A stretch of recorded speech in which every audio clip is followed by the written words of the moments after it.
1995.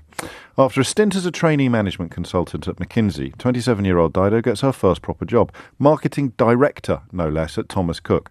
Thomas Cook spends a long time contemplating its navel, an exec from a rival firm tells Marketing Week. It is in character for it to recruit a consultant rather than a doer. Harding takes the criticism in her stride. It is common, she says, for consultants to be thought of as eggheads who don't know what they're doing. I want to prove I can do things before the label sticks. Fast forward to 1997, and in an interview with the Travel Trade Gazette, she essentially makes a virtue of her ignorance and says, I am not ashamed to say I do not know the travel industry as well as my colleagues, but in a team I think I bring a new perspective. That's really interesting. Because, you know, Mark's saying they bring in consultants in the idea, the hope, the fingers crossed that they'll do something different. But this is the private sector, remember, so not all of my analysis of his contribution holds. 1998, Private Eye reminds us that when she was hired, Thomas Cook said Harding would be, quotes, look at the future for the business in 5 to 10 years' time. But after 4 years, she's off, moving to Employment Services Group Manpower as Senior Vice President, Strategic Marketing, Europe. God, that's going to be a big business card. 1 year after that, she's off again, 1999. She heads off to Woolworths to become Commercial Director. And less than a year after that, she's off to Tesco as Commercial Director for Value-Added Foods. So the CV now has got a lot on it, but she's not, as far as I can tell, done anything.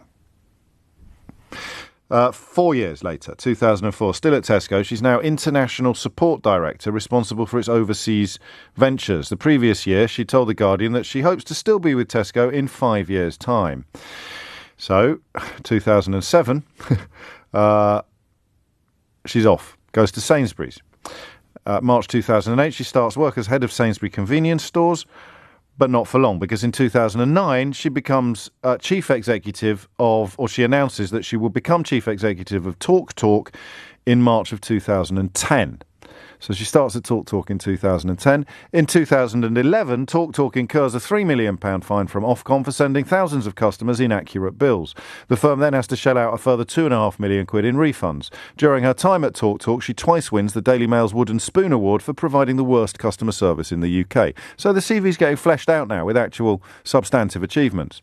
2 Wooden Spoon Awards for providing the worst customer service in the UK. 2014, her old mate from university, David Cameron, makes her a baroness. That swings and roundabouts, isn't it? 2 wooden spoons for providing the worst customer service in the country, 1 peerage. The Lord giveth, the Lord taketh away. Next year, cyber criminals access the financial and personal details of more than 150,000 TalkTalk customers. You'll remember this if you were one of them. And when asked whether or not the data had been encrypted, the chief executive, Baroness Harding, sighs, the awful truth is that I don't know.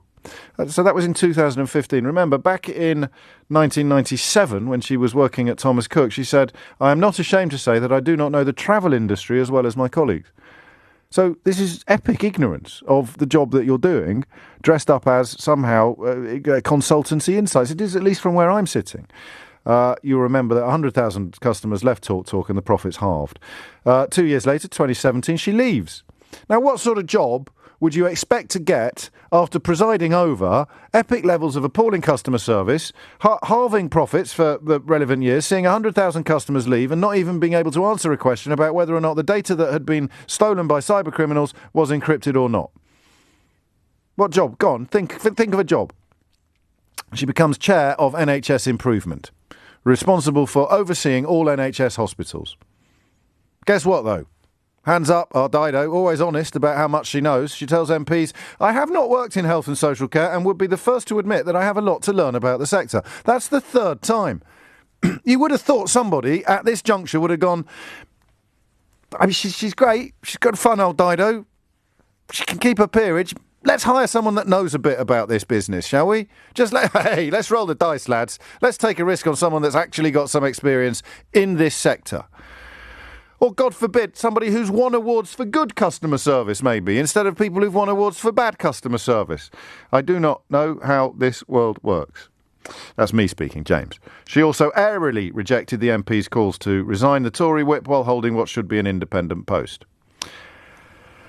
And then along came COVID. So Track and Trace Supremo, you'll remember. Then off to head the new NIHP.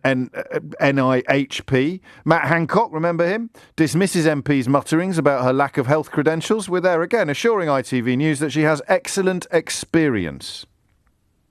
Excellent experience. Indeed. What happened to Thomas Cook and Woolworths? Anybody off the top of your head?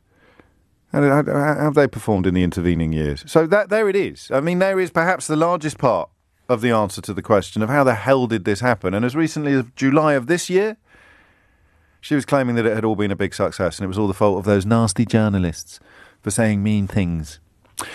And I am told, but file this under speculation rather than a reportage, I'm told that if Matt Hancock had still been Secretary of State for Health, she would have been in with a very, very good chance of getting the big job as Chief Executive of the entire NHS when Simon Stevens stepped down. That was my information. One of the first things Sajid Javid did when he got into the job was to pull the rug from under that idea sharpish.